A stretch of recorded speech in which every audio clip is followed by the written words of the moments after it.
what is the situation with Campus Carnival? The Campus Carnival Parade of the Bands, as you were made aware, was placed, a moratorium was placed on it by University Administration in January. And now, after the demonstration, Wednesday the 8th of February, as well as increased agitation and pressure by the council, with the support of students, that we have the confirmation now, right, in which the recommendation is for 2 years of the moratorium, that there will be a Campus Carnival Parade of the Bands in 2013, with a working committee to be established, and the next administration will have to agree on a type of carnival with the university administration, so the guild as well as the university, on the carnival that they would like to have for themselves. So we can look forward to that, and now we have that assurance. Secondly, that we will not have a Parade of the Bands this year in the form that we know it to be. What we will have is a parade on campus, and I think that will be very interesting. It will definitely be scaled down, minimized, and the time planning constraints would of course affect us. But we will ensure that the students have a fun time, have a safe time, and enjoy university experience, which still maintains the culture of the carnival and the creative consciousness that it helps build. And when is this alternative carnival, I guess we can call it? Yes, the alternative carnival would be soon. It has to be before Ash Wednesday, because we need to respect that season as well.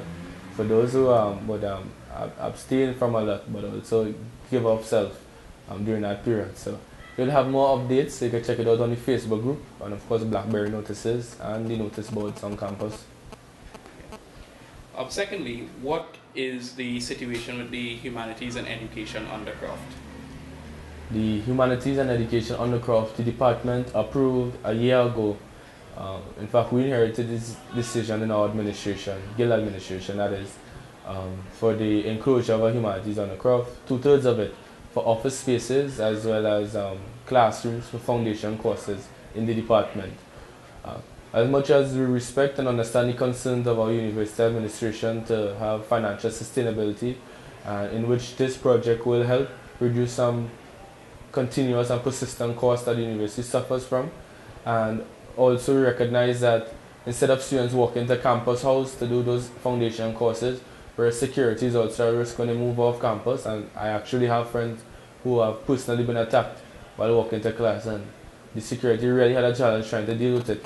This will now become more convenient to the students. Personally, that losing the undercroft will be a hard time for us, because the number of students that it accommodates in terms of moving traffic as well as persons who help develop an undercroft culture. It will be enclosed, but what we protested for was that there are no accommodations formally given to us for the approval, right, of seating areas as well as student spaces for us to be in, right, and to take advantage of. And until we got that assurance, then we were satisfied. And now we have assurance by the Dean of the Humanities, and he has been willing to work with us, as he has been in the past, to show us that the students will be accommodated at the Student Activity Center. And we also ask for your help to lobby for more spaces, especially green spaces, in which we could get on campus to accommodate students and have the same club activity, if not more, at this university to ensure that it's student-centered. So that's the challenge I have for students, to help us help you, right, by working with us to lobby for that. The protest on the 8th of February, what was the purpose of it? The protest on the 8th of February was to address the issue of continuous administrative neglect which we have been experiencing over the year. And I draw reference to 2 examples, which should have been the Parade of the Bands, that an advertisement was made public, in fact published in our national newspaper, detailing the rationale in which our university has for not allowing the guild to have a parade after the planning stages went, and we were given the impression by some senior members of staff that we would have a parade. For that reason, we began to advertise one. And when the public advertisement came out, we felt as if our departmental issues were made public in the national domain. Also, the university focused on its public relations as UWI, and the biggest PR for the university, the brand of the university, is the students. And that was what we were talking about. That's what we were agitating for. And that's what so many students supported us. It wasn't a fight for a party or a fight for parade. That's not what the Guild is about, especially on a Guild Council that has hosted 15 lectures to date, a football tournament, 2 social awareness days, and 1 fundraising fete thus far. And we have been working on many student issues, academic, social, and cultural. But this has been a continuous practice, and in the press release that was sent on the Guild's response to the Guild Council's response, to the Parade of the Bands, you would see that there are examples of this being made. With reference to the Humanities on the Croft decision, we received 48 hours notice on Monday to remove a painting because construction will begin on Wednesday the 8th. We think that was not professional conduct, neither the best practice. And what we did was raise our voices and let our voices be heard. And for those who were present, or for those who follow us on BlackBerry updates or display picture changing, or sat in the Undercroft and took out a book because they refused to go until something was being done, the construction ended. And this exercise will be a 4-month exercise, the construction itself. And any time we could say that the students are not being put first, that we have the power now to determine our affairs and even challenge it. The paradox of the Guild is that the Guild governance is actually large, where there's a lot of work to do. And students depend on the Guild to get their job done. The reality is that the Guild is also a minority, a marginalized group almost, right? But a minority in the university college, so that we articulate the voices of the students, but we also receive a lot of pressure from our peers. All we ask from you is to always help work with us, to help challenge so many things, everything, and injustice is there, or that the university is not sticking on their commitment to be student-centered, but also work with us to know that there are some compromises we make where necessary, but sometimes we stand up for what we believe in. You had mentioned consultation and feedback. What are you all doing to lobby for this, or how can you bring the students more involved in the consultation phase of a lot of the decisions that the administration of the university makes? Yes, consultation and feedback is fundamentally one of the pillars of democracy, in terms of persons being involved with the decision-making process on various levels. And there is a challenge with consultation and feedback, especially feedback.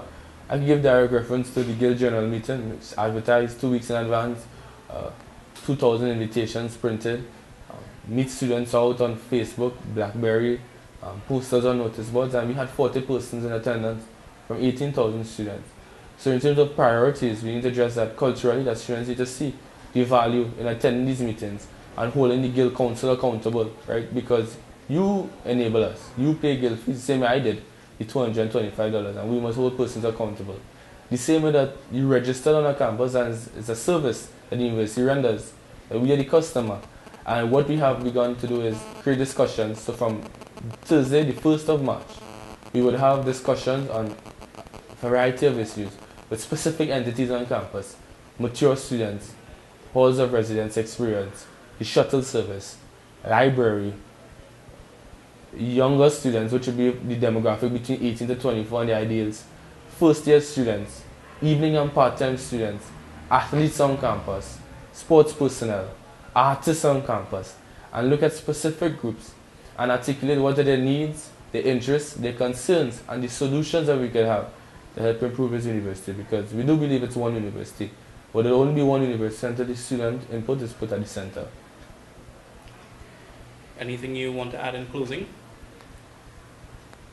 In closing, I would like to thank all students who came to support the Guild because they understood that they were part of the Guild. I would also like to thank the students who may not have had the time to join our protest physically, but gave us their blessing to work on their behalf. And that it has been a challenging time in office to raise these concerns to the university administration, but also speak to the students to say that these issues are complex and we require their support in these times of need. And the students did stand up and help us. We'd also like to big up all the creative efforts that we have seen thus far. Would it be the comic book strip by the graphic artist Josiah Duncan, It's Serious, Hitler in Germany, and the YouTube video. I think it has been great to see these exercises come about, and that's the student creativity and ingenuity that we like to see develop in raising our interest among our body, and let's have fun while we're doing it. So we have March, elections will be in March, and we look forward to your participation in it. We have some events that will be upcoming, and thank you again for being here. Thank you.